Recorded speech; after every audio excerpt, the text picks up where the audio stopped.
In recent days, Pokimane was running out of relevance points, so she decided to head up into the kitchen and cook up a hypocrisy pie. I like to regard Pokimane as a bad joke, one that I can't help but have a good laugh at, while acknowledging that she is hella annoying. You know she up in there 50 million matching hers with the temperature set at room level comfort, where she fails to comprehend the simple fact that her IQ matches the aforementioned temperature. So what happened this time? Why is old mermaid singing yet another serenade of sacrilege?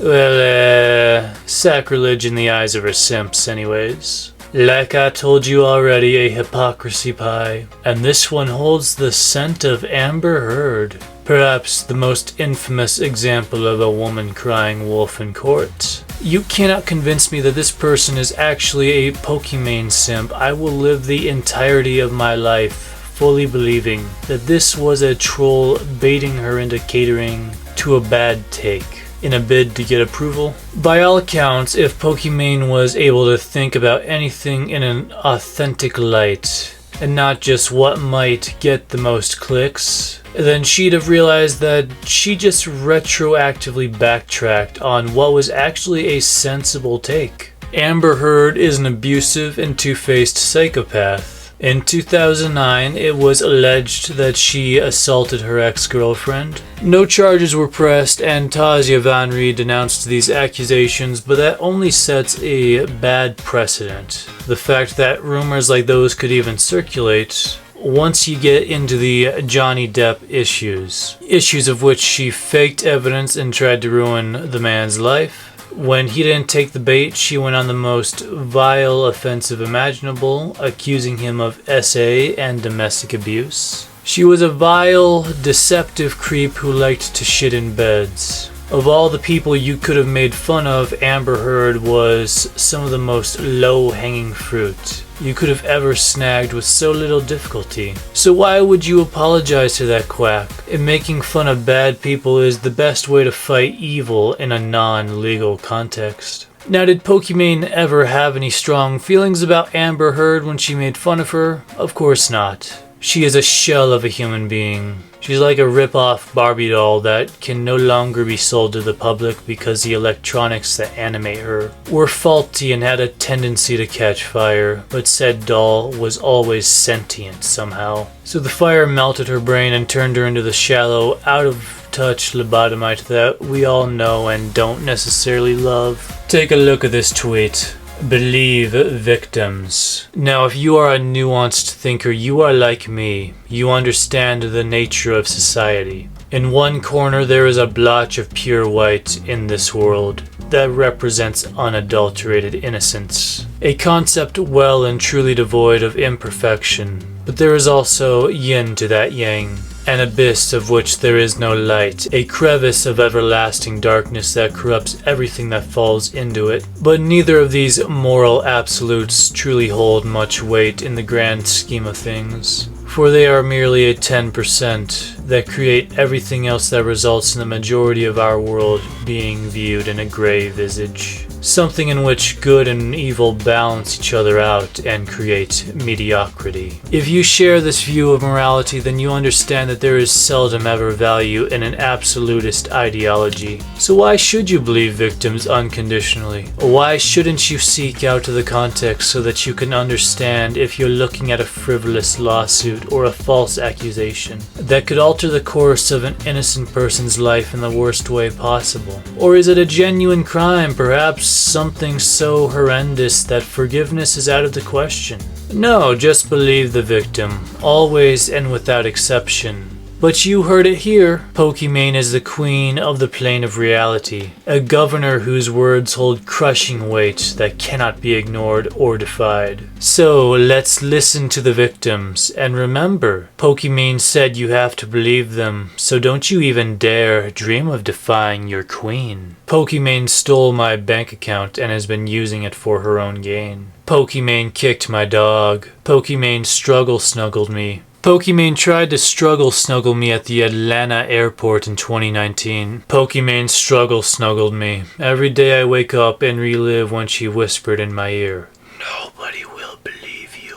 Pokimane tried to struggle snuggle me in 2016, but stopped after I gave consent. She just wasn't interested if I was willing. What a sick fuck.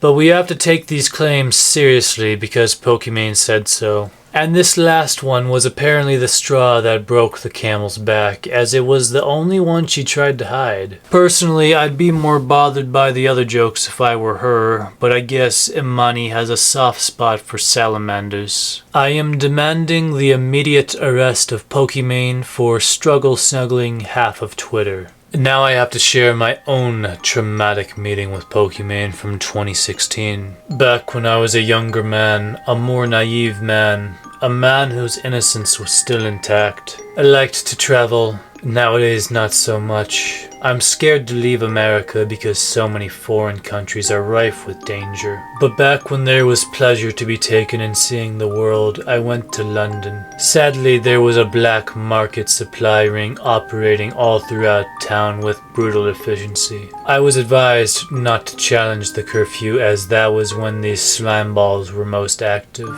Naturally, after hearing the tales, I was all too willing to comply with the law. Unfortunately, people are passionate and stubborn and not without tradition. It was AlphaCon, and the town was packed. I had to take a detour in order to get to the hotel I was staying at, and this led me down a dark alley. The wind was cold and ominous. I heard the clock tower bell strike midnight, and in that moment my solitude came to an end. Slowly and shakily I turned my head to look over my shoulder, and sure enough, a dark silhouette stood menacingly, in stark contrast to the light at the end of the alleyway. Even though the perpetrator's identity was hard to make out, I could distinctly remember the sound of sushi being sloppily eaten, and I felt as though I'd seen this person before, but alas, I couldn't be certain. Sweat rolled down my forehead as fear gripped my heart. Indeed, I was face to face with one of the top hunters who stood competently within the upper echelon of the black marketeering ring.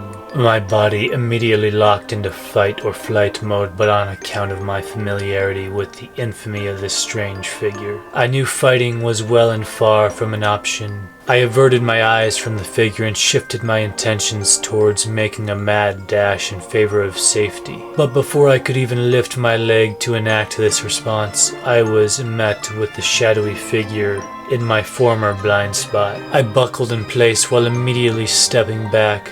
Looking back over my shoulder again, I confirmed that the figure had somehow gotten behind me before I could even turn around, all without me noticing her movements, no less. "Please, I'll give you anything you want. Just let me go, I swear. I won't report this, just please."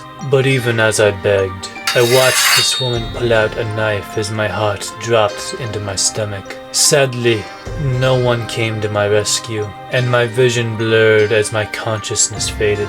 In my final moments, I recognized who it was that had hurt me. The streamer who had a penchant for buying and reselling cookies at 5 times the price. Pokimane.